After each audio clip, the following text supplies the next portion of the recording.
Bismillahirrahmanirrahim. Assalamualaikum warahmatullahi wabarakatuh. Kembali lagi dengan Ibu Lani Milyasari dalam pembelajaran PPKN kelas 7. Di hari ini kita akan mempelajari tentang kedudukan dan fungsi Pancasila. Seperti yang telah kalian tahu, minggu kemarin kita sudah sama-sama belajar mengenai sejarah perumusan dan juga penetapan Pancasila.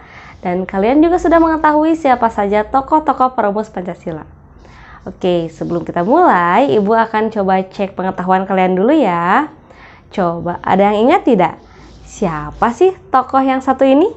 Dan apa saja isi usulannya? Yang kedua, coba, siapa yang masih ingat nama tokoh ini? Dan apa saja usulan rumusan Pancasilanya? Nah, di sini bisa kalian bedakan, ada 3 tokoh perumus Pancasila dan kalau kalian bisa menjawab pertanyaan dari Ibu, berarti kalian masih mengingat materi kita minggu yang kemarin. Bagaimana? Kalian bisa menjawab pertanyaan dari Ibu tadi? Kalau kalian sudah bisa menjawab, berarti kalian masih mengingat ya materi kita di minggu yang lalu, yaitu tentang sejarah perumusan dan penetapan Pancasila. Kali ini silakan boleh dibuka buku paketnya dari halaman 12 sampai 18, yaitu tentang kedudukan dan fungsi Pancasila. Kita bahas satu persatu ya. Dari mulai kedudukan dan fungsi Pancasila di Indonesia, yang pertama yaitu sebagai dasar negara. Dan selanjutnya ada sebagai pandangan hidup. Dan yang ketiga ada sebagai jiwa bangsa Indonesia. Selanjutnya, yang keempat ada tujuan bangsa Indonesia, lalu ada perjanjian luhur bangsa Indonesia. Setelah itu, ada sebagai sumber dari segala sumber hukum.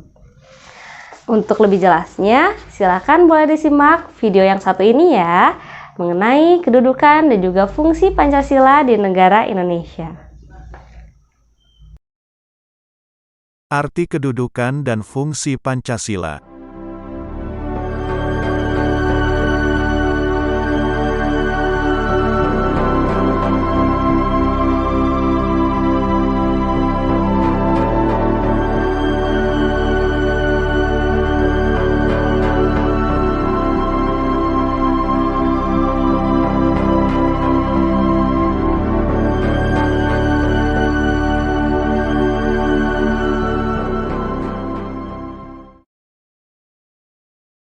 Para pendiri negara Republik Indonesia pada tanggal 18 Agustus tahun 1945 menyepakati dasar negara adalah Pancasila. Istilah Pancasila itu sendiri menurut Darji Darmodihardjo, SH, sudah dikenal sejak zaman Majapahit pada abad ke-16, terdapat dalam buku Nagara Kertagama karangan Prapanca dan buku Sutasoma karangan Tantular. Istilah Pancasila dalam bahasa Sanskerta, asal kata panca yang berarti 5, dan sila yang berarti sendi atau asas. Jadi Pancasila berarti batu sendi yang 5. Pancasila juga bisa berarti pelaksanaan kesusilaan yang 5 atau Pancasila Krama. Lebih lanjut dalam buku tersebut, Pancasila memiliki 2 pengertian, yaitu berbatu sendi yang 5 dan pelaksanaan kesusilaan yang 5, yaitu A. Dilarang melakukan kekerasan. B. Dilarang mencuri. C. Dilarang berjiwa dengki. D. Dilarang berbohong. Dan E. Dilarang mabuk minuman keras. Istilah Pancasila dalam kehidupan kenegaraan dikenalkan pertama kali oleh Insinyur Soekarno dalam sidang Badan Penyelidik Usaha-Usaha Persiapan Kemerdekaan Indonesia, BPUPKI, tanggal 1 Juni tahun 1945. Menurut Insinyur Soekarno, Pancasila adalah isi jiwa bangsa Indonesia yang turun-temurun sekian abad lamanya terpendam bisu oleh kebudayaan Barat. Dengan demikian, Pancasila tidak saja falsafah negara, tetapi lebih luas lagi, yaitu falsafah bangsa Indonesia. Muhammad Yamin menjelaskan bahwa Pancasila berasal dari kata panca yang berarti 5 dan sila yang berarti sendi, atas, dasar atau peraturan tingkah laku yang penting dan baik. Dengan demikian, Pancasila merupakan 5 dasar yang berisi pedoman atau aturan tentang tingkah laku yang penting dan baik.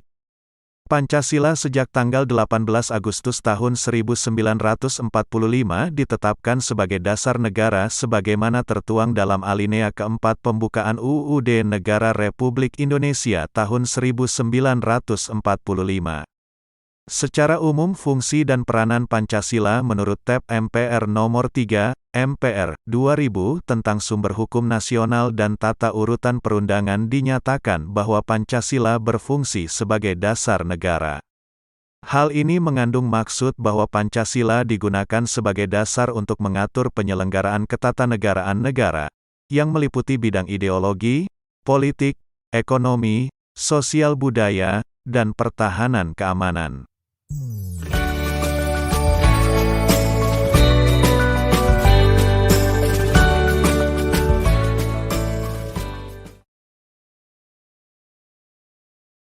Fungsi dan peranan Pancasila sebagai berikut. 1. Pancasila sebagai jiwa bangsa Indonesia.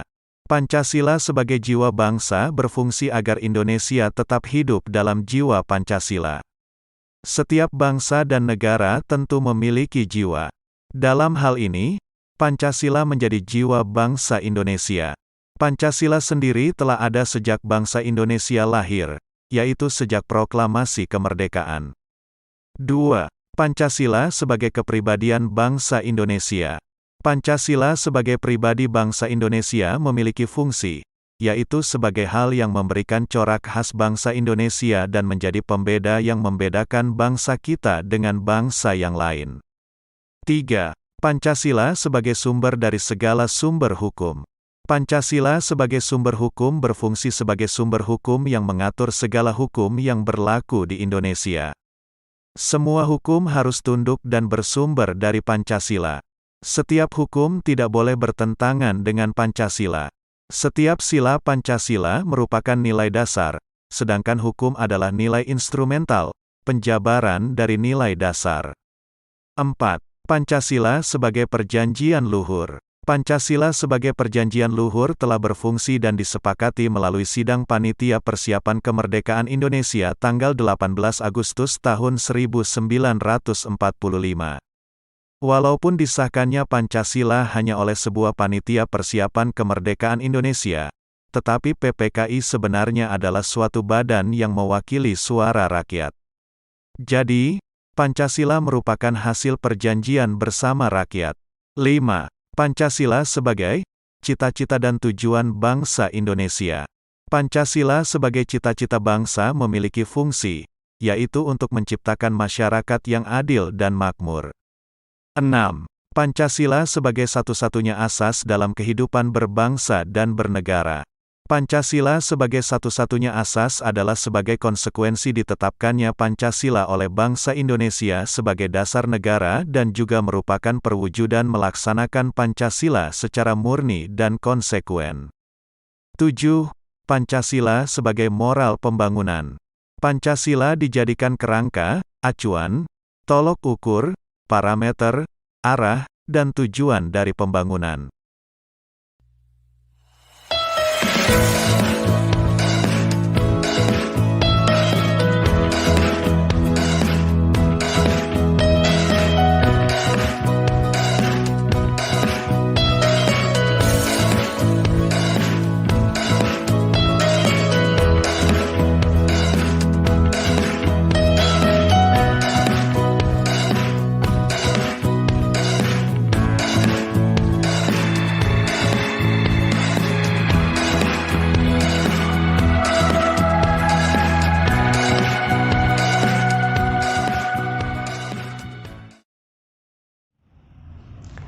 Nah, setelah kalian menyimak video pembelajarannya, bisa kalian pahami ya, ternyata kedudukan dan fungsi Pancasila di Indonesia sangat banyak dan memang menjadi fondasi bagi berdirinya negara Indonesia.